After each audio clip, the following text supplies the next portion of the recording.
right, today we're going to tackle a wrist injury that is super common, but it's also surprisingly easy to miss.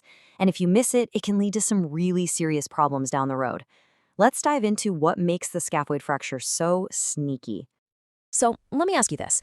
Think about the last time you tripped or took a tumble. What's the first thing you did? I bet you shot your hand out to break the fall, right? It's pure instinct. We all do it without even thinking. But here's the catch. That simple, totally natural reflex, it can have some pretty massive consequences. In fact, it's the textbook setup for one of the absolute trickiest fractures you can get in your wrist. So let's break it down. How does this whole thing even happen?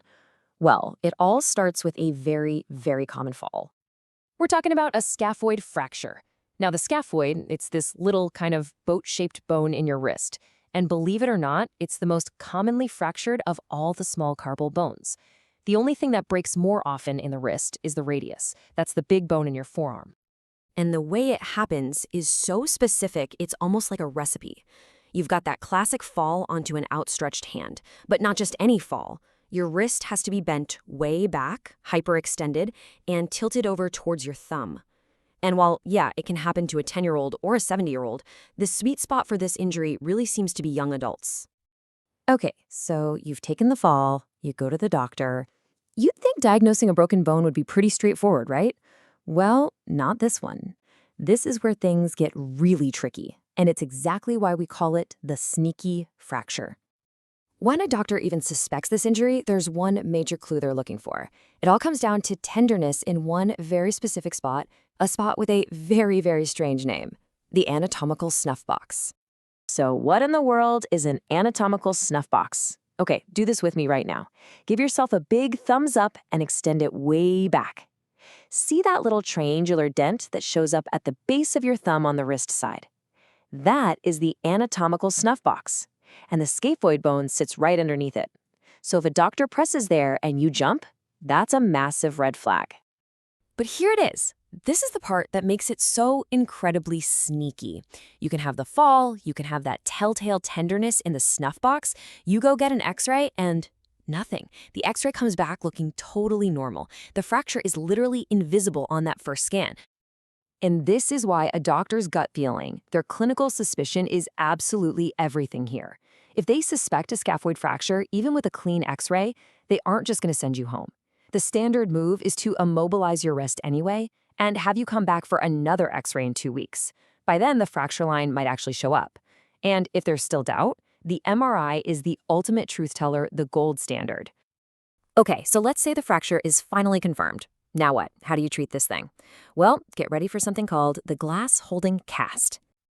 Now, I know what you're probably thinking. Broken bone equals surgery. But for most of these scaphoid fractures, especially the ones where the bone hasn't moved out of place, the go-to treatment is actually conservative. It's all about locking that wrist down and giving the bone a chance to heal on its own. And we're not talking about just any old cast they slap on.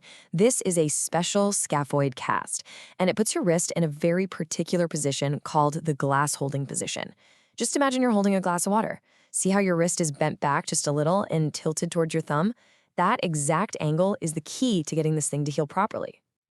And when I say immobilization, I mean total immobilization. They are not messing around. This cast goes all the way up to the middle joint of your thumb and right up to your main knuckles.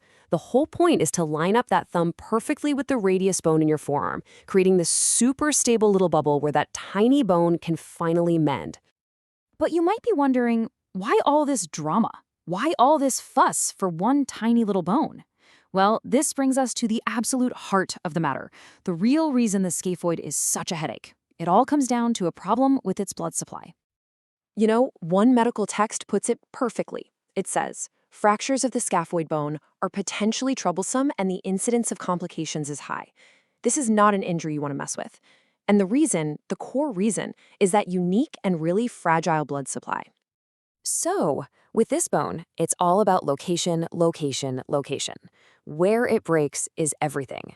The huge majority, we're talking 70%, happen right in the middle, at the waist of the bone. Another 20% happen at the proximal pole, that's the end closer to your arm, and just a tiny 10% happen at the other end.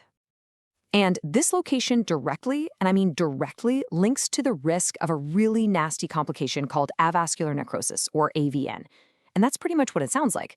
The bone tissue literally dies. A break at that proximal pole, that's the highest risk.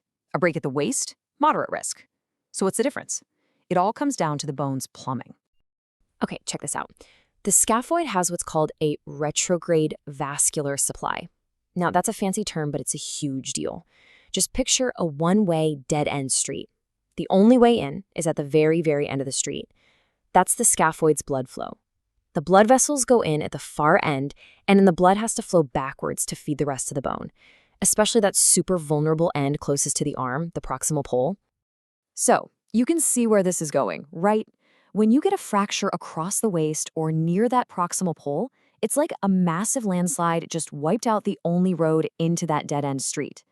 The blood supply is physically cut off from that broken piece. So that fragment of bone is just isolated. It's starving for blood, it's getting no nutrients, and it can, quite literally, die. And because of this incredibly risky blood supply situation, we have to talk about the long-term dangers. This whole vulnerability can spiral into some major complications. The number one most common is something called non-union, and it's exactly what it sounds like. The two ends of the bone just give up and refuse to heal back together. The second most common is that scary avascular necrosis we just talked about. And the long-term result of either of these? You guessed it, painful chronic arthritis in the wrist.